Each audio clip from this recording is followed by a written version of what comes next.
So just firstly, just how are you settling into the club? Very well. I think on a personal point of view, it's actually been quite a stop and start. I think been in the team, out of the team, but settling into the club, honestly, couldn't speak highly enough of everyone here, whether that's staff, players. Settled in really, really nicely into the area as well. So far so good. Really enjoying it.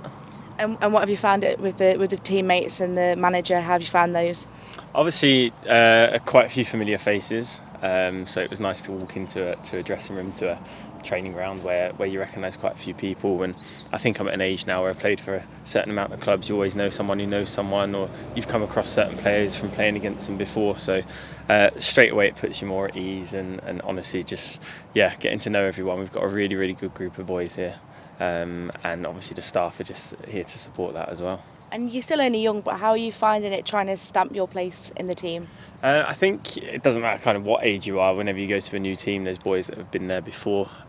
You've obviously got to come in and show people why you're here to play, and sometimes it takes a bit of time, which is fine. Sometimes you go in and you have to come out as well to try kind of take a step back and see it from another perspective as well. So that's been good. Obviously, the past few weeks, not being involved and kind of watching from the sidelines kind of made me appreciate what I need to do maybe a bit more of, what the manager wants me to do more of as well. But yeah, it's good. I obviously wouldn't compare that to age, but I think just going into a new dressing room is always quite exciting. You feel like a new kid going into a new classroom at school. But I've really enjoyed everything about it so far. And what are you doing away from the pitch, in the gym and in training, to try and secure yourself a place in the first team? I think for me personally, it's more the position. Playing central midfield is a bit new to me. Let's put it that way. But I've had long conversations with the manager about what he expects from me in there, and what I need to work on as well. And it's something that I'm not shying away from, no matter how difficult it has been and probably will get. But I'm working hard, and I think there's a lot of things for me, especially for someone who's played at the back, to then go into midfield. You've got to work a lot more on checking your shoulders. You've got to work a lot more on being proactive, and kind of anticipating where that second ball is going to hit. So a long list of things, let's put it that way. And are you enjoying the challenge of trying to get into a new role? Yes, I am actually, and I think for myself, who's kind of been pushed from pillar to post with different clubs, different positions, kind of played, not played. It's about finding stability, and I think if I get the opportunity to maybe do that in the middle of the pitch, then I need to take it. But obviously the manager knows that I'm a versatile player and I can play a few different positions. So if I can be an asset like that to him and the team, then I'm very happy. It's been a pretty intense start to life here, because the weather's been hot and then it's been cold, and then you've played some of the toughest teams in the league and championship teams. So what's that been like? Yeah, definitely. And I think I've gone from kind of not really playing much football last season to all of a sudden expectations are there to be as fit as you can and play every week. And I think I don't want to use it as an excuse, but your body has to adapt as well. And like you said, when you're doing that under blistering heat, it isn't always easy. So it's been a difficult pre-season, but one that's kind of got us in good stead now moving forward. And I think, like you said, we come up against some very, very good teams, whether that was in pre-season or at the beginning. And we've come up against different opposition, and we've seen different things. So we've been tested, but it's going to hold us in good stead moving forward, I'm sure. And what kind of mentality do you have when, if you're not starting, just to make sure that you keep yourself fit and keep yourself ready when you are called upon? I think every single person's different, and they'll act and react in different ways. I think I've probably been in that situation quite a few times where you're in the team, all of a sudden you're out.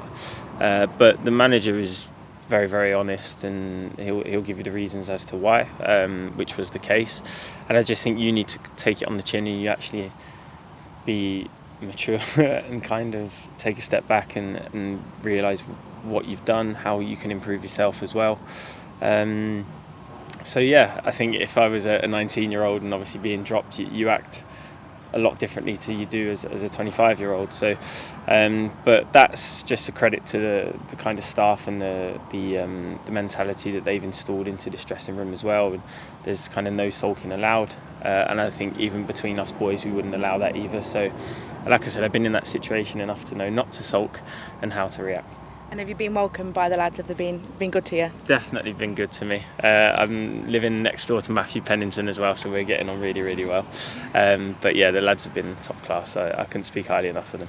Are you car sharing, driving in together? Every now and then, yeah, every now and then we do. I always message him, even on the days off, and be like, "Oh, do you fancy a coffee today?" And we went for a coffee and a bit of lunch and analysed obviously what went wrong against Burnley and what we can do better and stuff like that. But yeah, it's good to kind of get these relationships going with certain teammates, because they end up being your friends, and probably long after Shrewsbury or long after football, they'll still be friends. So it is important, yeah. And have you doing any like weird initiations? Have you had to sing or anything? Yeah, I had to sing my song actually. I think these boys here are nervously laughing because they don't know what I'm going to say. But yeah, we had to do initiation songs out in Spain, and that was really nice to go out and join the boys in like a unfamiliar environment, and it makes you bond even more. So yeah, we had that initial initiation, let's put it that way. But yeah, I'm not the best singer, but it's all fun and games. You know, I've got to ask you what song you sang. Did I sing? Oh, Country Roads, that song. Yeah, but we had a good group of singers, because there was a lot of new players. So yeah, we had a lot of different songs. You're not backing yourself as one of the best singers? Definitely not. No, definitely not. Just going back to the football, obviously it's Saturday, Bristol Rovers. You know the area. Obviously you're on loan from Bristol City, so you know what it's going to be like when you go down there. Yeah, of course. From the area, been in and out of Bristol for 6 or 7 years now, so yeah, I know Bristol Rovers really well, a newly promoted team, and it's always difficult going to teams that have just come up as well. They've obviously got a lot of ambition, so yeah, we have to go there and expect to take 3 points as we would any game. Coming from their biggest rivals as well, it's going to be a nice tasty atmosphere, shall we say? For sure. I think the rivalry in the city is a lot bigger than most people realise, but I'm just seeing it as another game, and another game for Shrewsbury, and how I can have an effect on the game and how I can make sure that we come away with 3 points. Perfect, thank you.